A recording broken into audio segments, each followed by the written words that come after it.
네, 안녕하세요. 반갑습니다.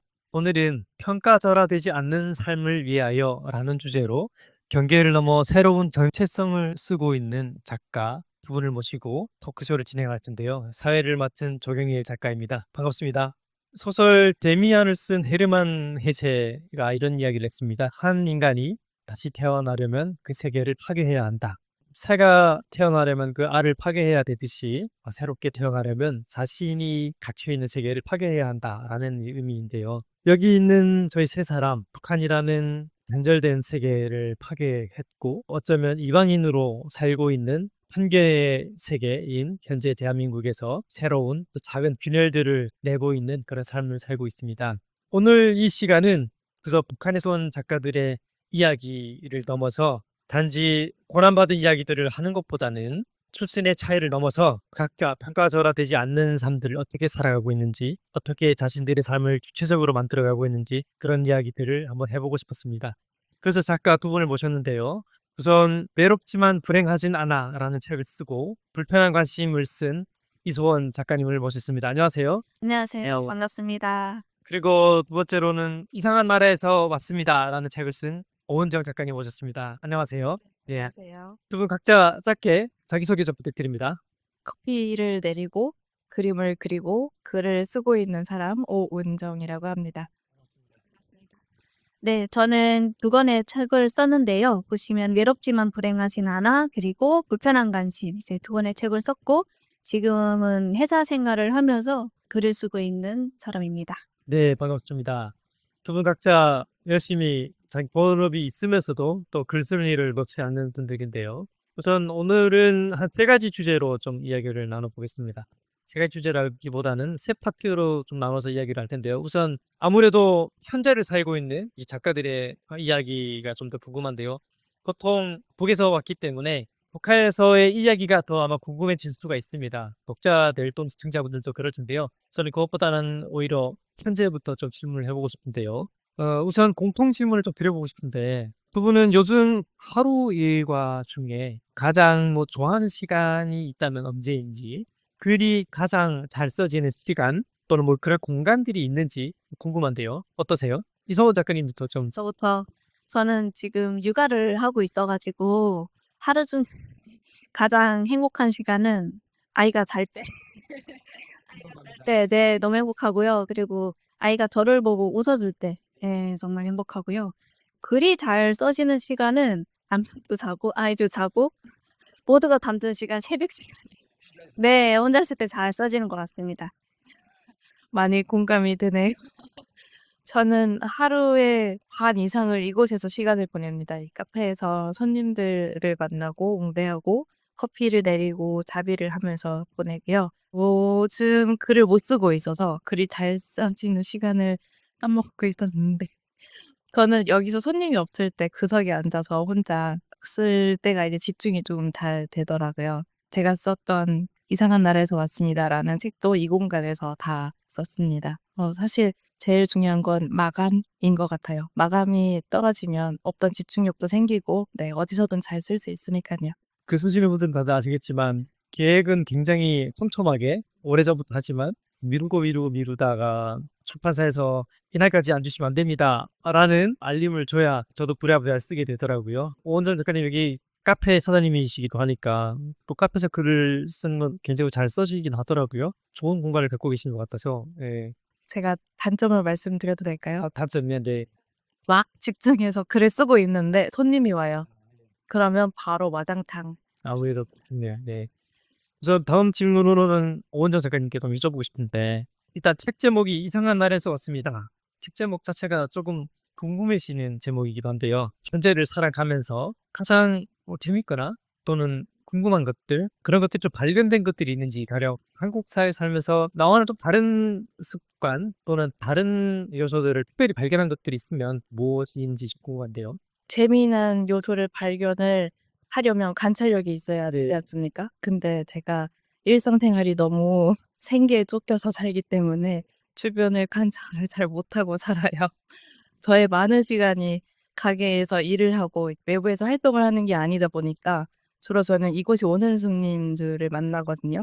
저의 사고체계 많은 부분이 차지하는 건 이제 경제적인 부분이어 가지고 사실 질문하신 거에 답을 하기가 조금 어렵네요.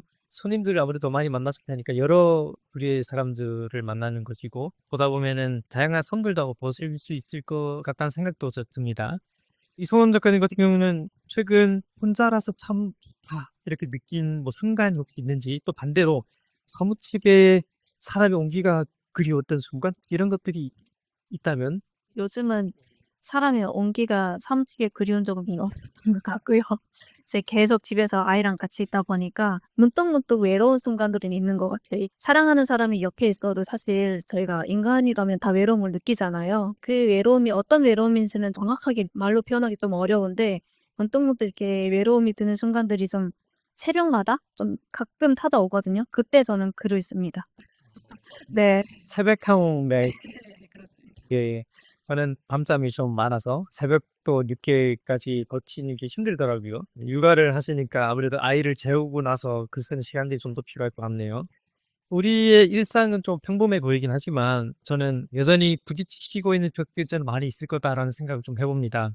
작가로서 또 동시에 사회인으로서 느끼는 여러 가지 시선들이 있을 것 같은데 좀 그런 거 관련해서 좀 이야기를 해보고 싶은데요. 우선 이성훈 작가님은 불편한 관심이나 책에서도 또 지적을 하신 부분도 있는데 혹시 최근 겪었던 일상 속의 편견이나 또는 차별 혹은 미묘한 시선들 이런 것들이 아마 있었을 것 같은데 또는 뭐 과도한 지적이라든가 혹시 그런 것들이 불편했던 경험들이 좀 있으시나요?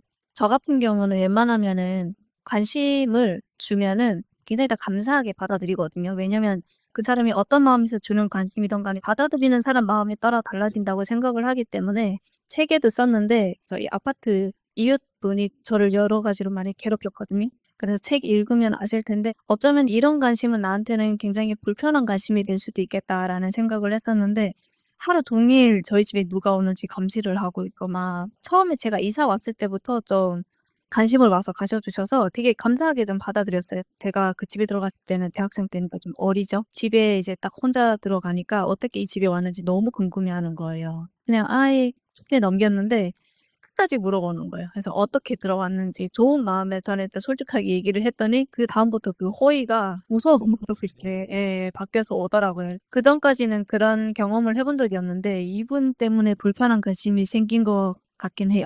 저도 불편한 말씀고 책을 읽어보니까 다시 나오는 내용이더라고요. 아무래도 북한 출신이라는 출신이 굉장히 특이하잖아요, 한국 사회에서. 여행도 할 수 없는 곳이고 서로 사람끼리도 만날 수 없는 관계가 단절된 남과 북이니까 특히 북한에서 왔다라고 하면 아무래도 신경 관심이 생길 수도 있다 보니까 또 이런 문제도 발생하는 것 같은데 혹시 오은정 작가님도 비슷한 미묘한 시선들을 경험하시는 게 있나요? 저는 이 카페를 차리고 제가 북에서 왔다는 걸 주변 사람들이 다 몰랐었어요. 그러다가 책을 출간하고 거기다 앞진열하고 판매를 하면서 이제 알게 된 거예요.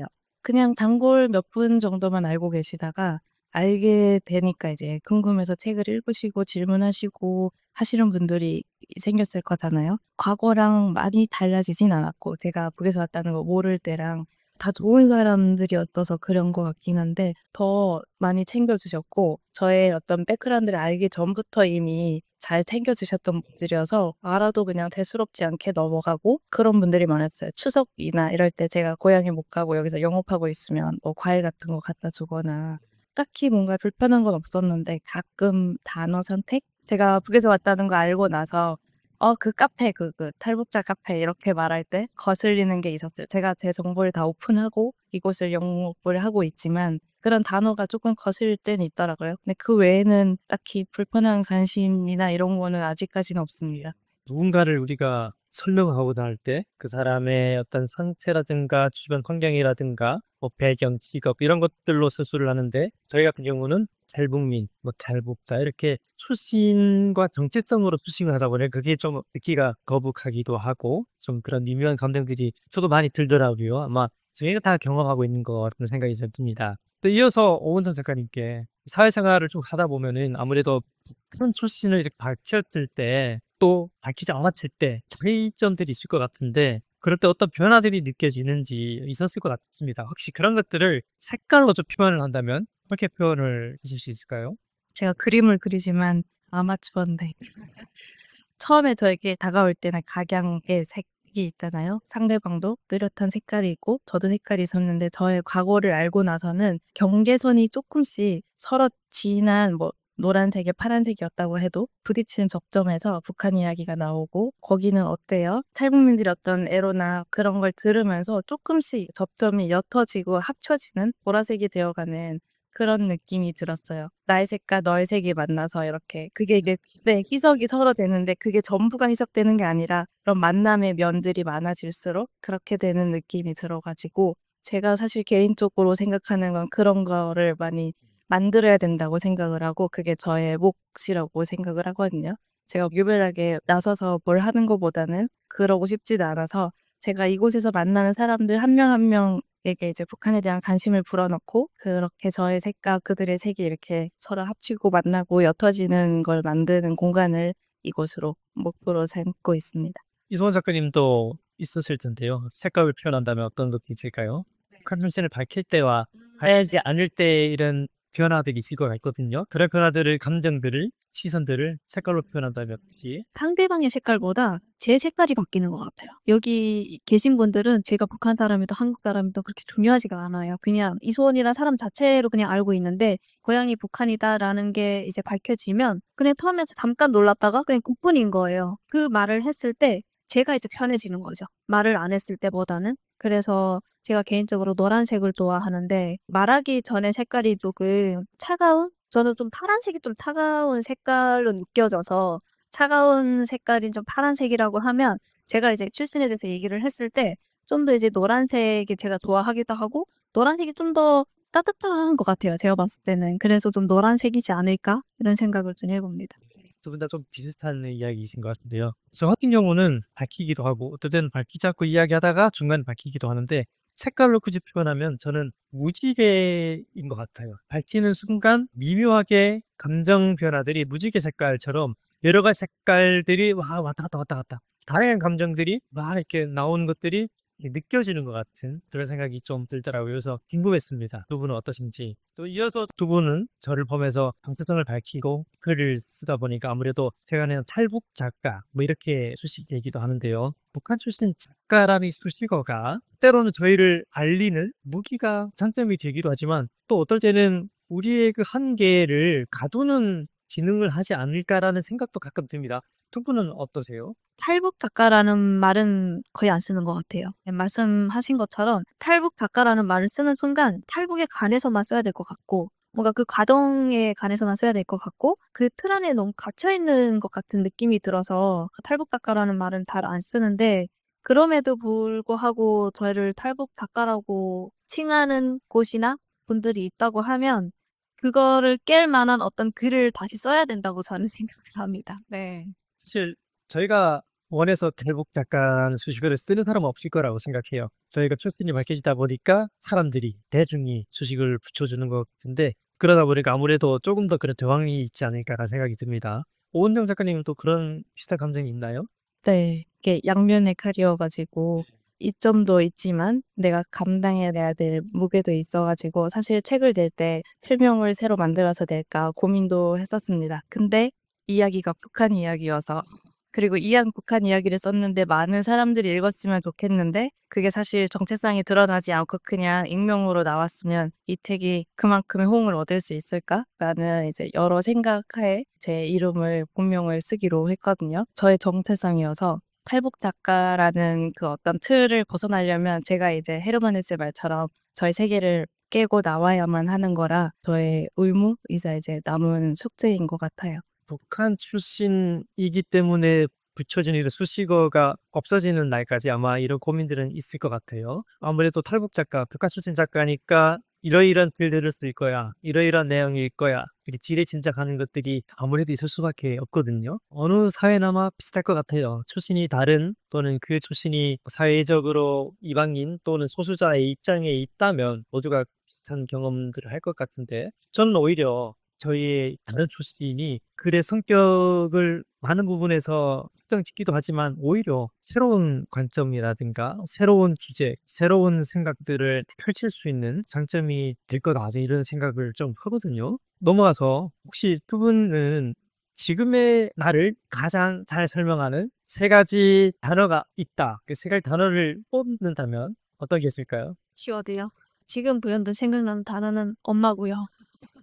언제 제가 엄마가 돼 가지고 엄마라는 키워드가 생각나고 두 번째는 경계인이라는 말이 좀 생각이 나는 것 같아요. 정체성이랑 비슷한 말이긴 한데 다 느끼시겠지만 알게 모르게 어느 경계에서 항상 저희가 서 있는 느낌이 들어서 경계인이라는 생각도 좀 들고 세 번째는 여자가 생각이 나네요.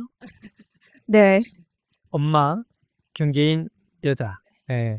이소은 작가님의 삶의 중심에 있는 좀 자녀들이다라는 생각이 좀 듭니다. 육아하고 있으니까 당연히 엄마에 의해서 동시에 또 엄마를 생각하는. 그리고 오은정 작가님은 어떠세요? 저는 자영업 1순위고요.